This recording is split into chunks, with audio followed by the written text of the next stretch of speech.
कुछ दिन पहले मैं सो रही थी और इतनी शॉकिंग बात हुई मेरे साथ।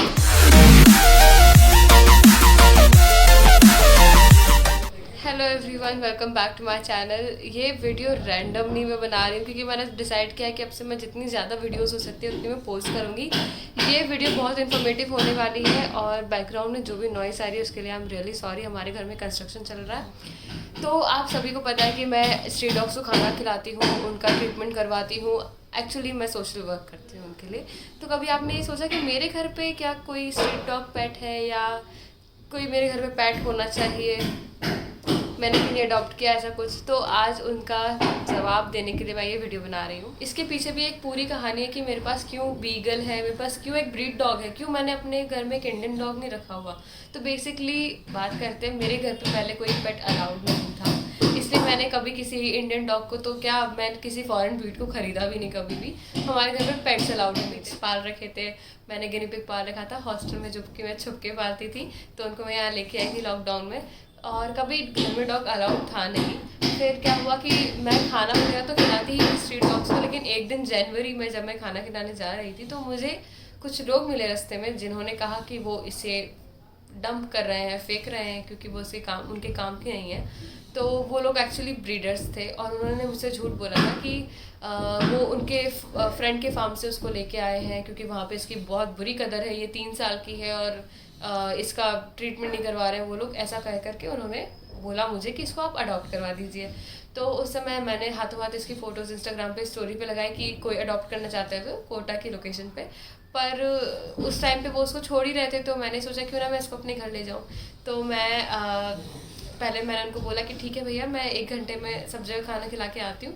और वो जा ही रहे थे, लेकिन मैं वहाँ पहुँच गई थी 1-1.5 घंटे बाद, और उन्होंने कहा कि हम जा ही रहे थे लेकिन आप आ गए। तो उस वक्त मैं टीज़ा, जो उसका नाम है, मैं इस बीगल डॉग को अपने साथ अपने घर ले आई थी। मुझे लगा ये अडॉप्ट हो जाएगी, बहुत शांत स्वभाव की थी, तो घर आने पे इतनी कोई दिक्कत नहीं हुई थी। मैंने मम्मी को बोला कि हाँ मैं एक डॉग लेके आ रही हूँ तो आप गेट खोल दो।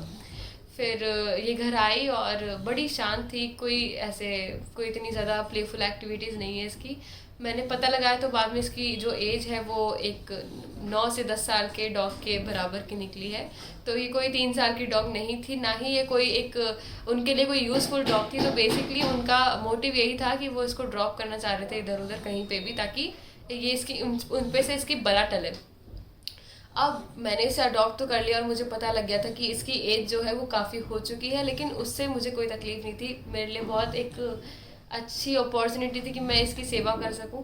तो मैंने इसको घर में पाल लिया। और ये एक स्टार्टिंग फेज़ था कि आप जब एक ऐसे डॉग को घर में लाते हो जो ब्रीडिंग के लिए यूज़ हुआ है, तब आपको बाद में पता चलता है कि कितनी ज़्यादा तकलीफ़ों से ये बच्ची निकल के यहाँ पे आई है।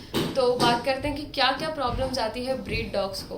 अगर आपके घर में भी कोई भी ब्रीड डॉग है, कोई भी पपी आप लेने का सोच रहे हो या ऑलरेडी आप पपी को परचेज कर चुके हो, तो प्लीज़ एक बार कोशिश करिएगा कि आप जिनसे पपी खरीदते हैं वहाँ पे जाके देखें कि आप उस पपी के मदर का क्या हाल है। आप जाके देखें कि उस पपी की मदर को किस तरीके से ट्रीट करा जाता है। वहाँ पे ब्रीडर्स जो होते हैं, हर जगह पे ब्रीडर्स बस ब्रीडिंग कराते हैं डॉग को क्योंकि उनको बस वहाँ पे पैसा मिलता है। ऐसा नहीं है कि वो बहुत ध्यान रखते हैं या जो मेटिंग पीरियड है वो ब्रीड करवाते हैं या फिर प्रॉपर जो ब्रीडिंग होती है वो, ऐसा कुछ नहीं होता। वहाँ पे बस उनके लिए वो पैसे कमाने का जरिया है, इसलिए वो उनकी ब्रीडिंग करवाते हैं। और जब वो उनके काम की नहीं रहती, जब वो एजेड हो जाती हैं डॉग्स, उनको वो फेंक देते हैं, इस तरीके से डंप कर देते हैं।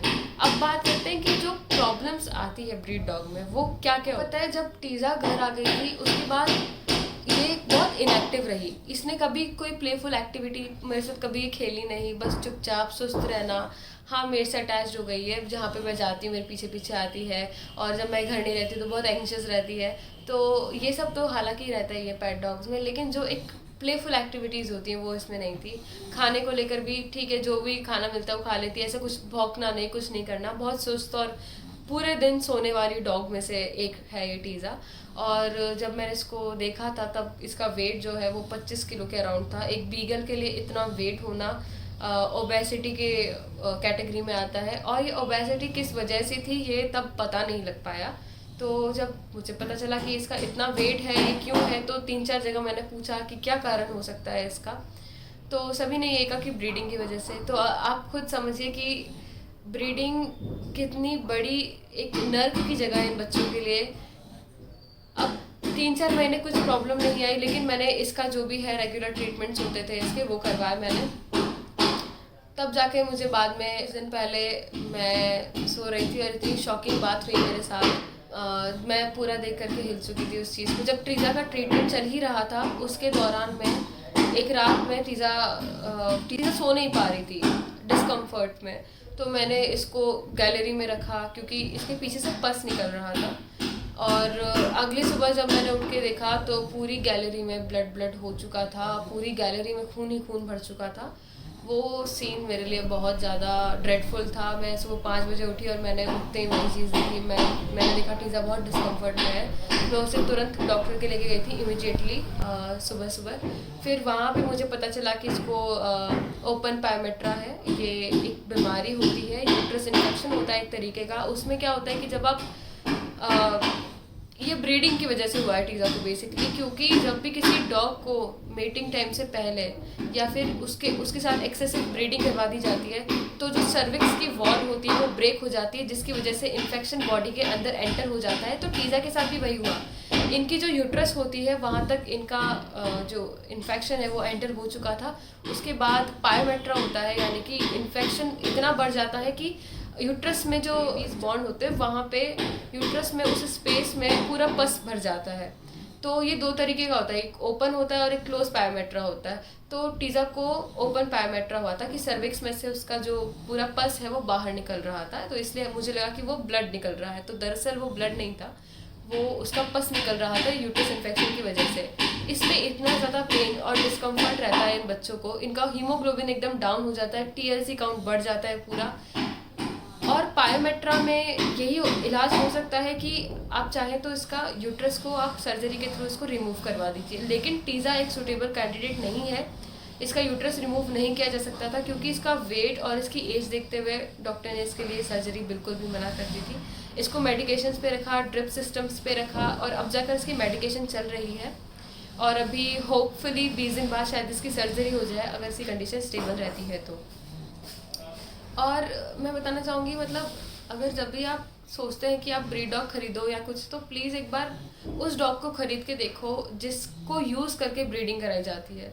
आपको पता चलेगा कि कितनी सफरिंग के बाद पपीज़ डिलीवर होते हैं और कितनी सफरिंग से ये बच्चे रहते हैं वहाँ पे। इनको कभी कोई ऐसे वॉक नहीं करवाता है या कोई प्यार करने वाला नहीं होता, ये सिर्फ ब्रीडिंग पर्पज़ के लिए होते हैं। तो प्लीज़ इस चीज़ को समझो, चाहे कितना ही बड़ा ब्रीडर हो, आप प्लीज़ ये चीज़ समझो कि ये बच्चे सिर्फ ब्रीडिंग के लिए काम आते हैं।